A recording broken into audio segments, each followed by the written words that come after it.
further escalation by Israel. Joining us right now to speak about Iran's view of the present situation in the Middle East and what they expect from India is Ambassador Iraj Elahi, the Iranian Ambassador to India. Ambassador Elahi, thank you very much for speaking to us. Thank you for having me. My first question to you would be, what's your message to India at this juncture? We're not going to be immune to any crisis in the Middle East if the situation escalates.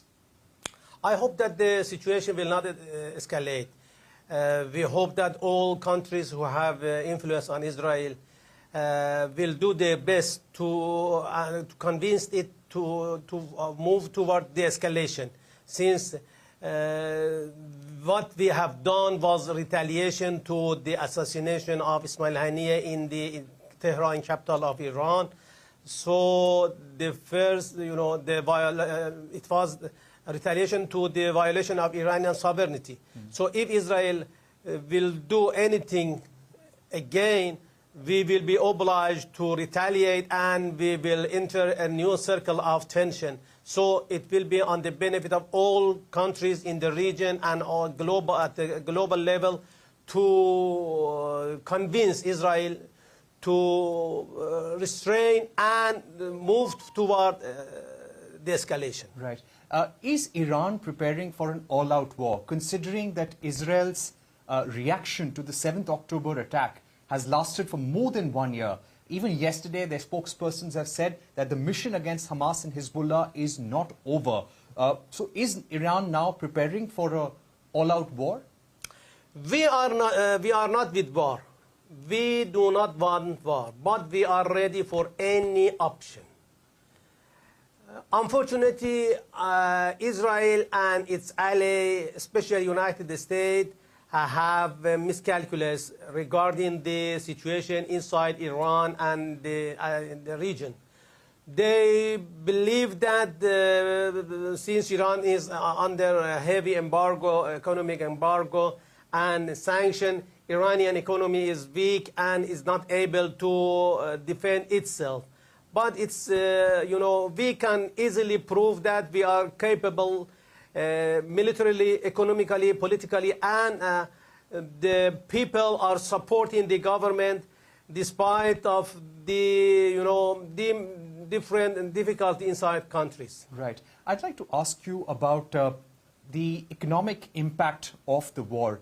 As a result of sanctions, over the years, the Indian-Iran trade has substantially come down over 10 years. The trade with Israel has increased. Is there today some amount of disappointment that the economic ties between the two countries have not really revived ever since the sanctions were put on Iran? The level of trade between Iran and India mostly have been constant. After the withdrawal of Trump withdrawal of JCPOA, there was a sharp drop in the trade between Iran and India. But after that, both Iranian and Indian businessmen have found their way to continue their trade on the benefit of both nations. Now we are importing different Indian products and we are supplying different Iranian goods to Indian market. Right. What about oil trade? Is there any talk between India and Iran to resume crude imports? We have expressed our readiness to restart delivering oil to India, but at the same time we understand the conservation of Indian side because of the sanction. But we hope that there,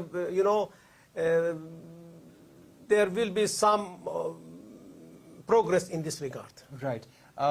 What difficulty has India really expressed at this juncture? Because India continues to buy oil from Russia. Russia, in fact, is the top supplier of oil to many countries, including India. Is there some disappointment with the fact that we're not buying oil from Iran?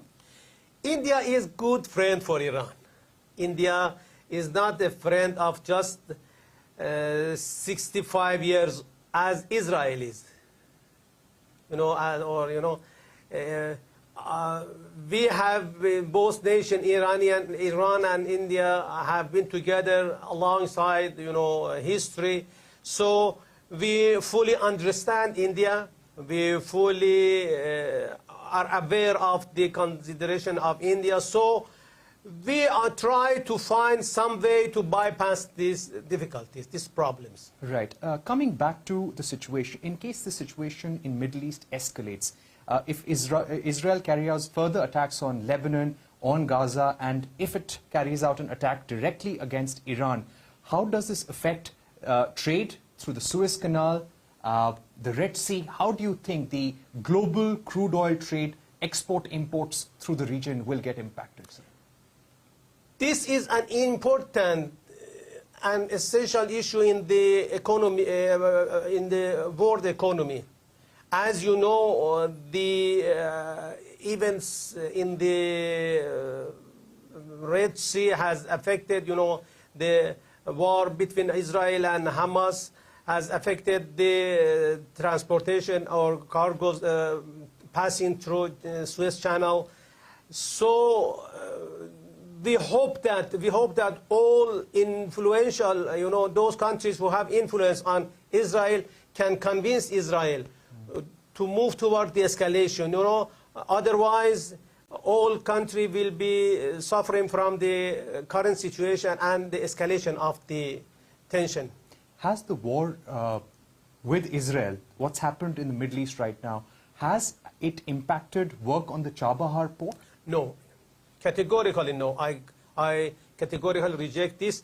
Chabahar is in the southeast of Iran, which is far from the western border of Iran, and nothing can reach to Chabahar, nothing. And beside this, the tension in the region has proved the importance of Chabahar and INSTC importance as the best, safest, cheapest, shortest way for the Southeast Asia to reach to Russia, Eurasia, and Europe. So the current situation in the region has accelerated the implementation of different projects which are related to the Chabahar, such as connecting Chabahar to the Iranian national network, railway network. Right. I'd like to ask you about the IMEC corridor that Europe, Israel, India, and United States are working on. Do you think that a part of the reaction that we have seen is a result of the work that's going on the IMEC corridor?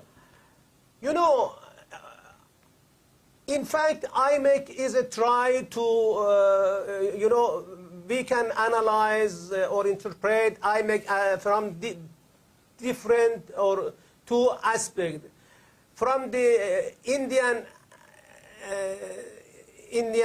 angle, India is trying to diversify its routes to the market. So India has right to diversify, and we fully understand it. But at the same time, from the Western countries such as United States, Israel, there is another attempt to change the geopolitics of the region. For this, they have meet these two wheels meet at the IMEC. So, but regarding the future of IMEC, at least now the current situation in Gaza, in Palestine, and has showed that the chance of success of IMEC is very less. Right. My final question to you would be, do you hope for more support from India as the situation in Middle East worsens? Do you expect that India will rise up and support its traditional partner, Iran, in the region? India is our reliable partner, as Iran has been a reliable partner for India. This is, the friendship between Iran and India is not just, for 1 century. Besides this, economically, our economies are complementary. And the two nations also have, we have nation-to-nation, people-to-people relation. So we hope that India will try and do its best to